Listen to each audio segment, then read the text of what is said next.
series.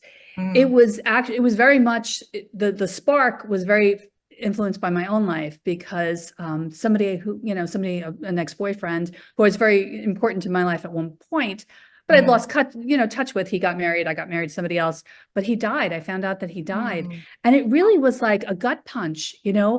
because I felt all this like grief for somebody who Yeah. I hadn't seen in 20 years. And like, where do you put it? Like, even to talk about it with people, they're like, what are you talking about?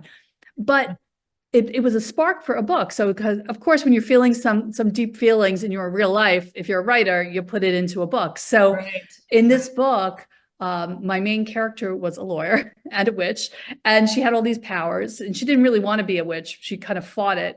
But one day, this love of her life came into her house, because he was a ghost and he was looking for her help.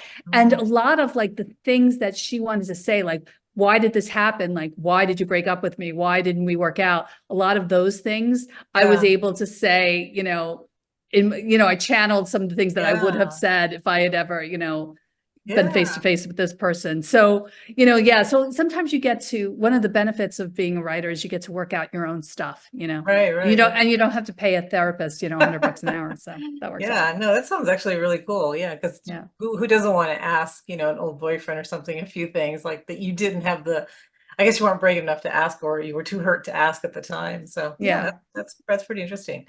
Yeah. It was very Okay. cathartic.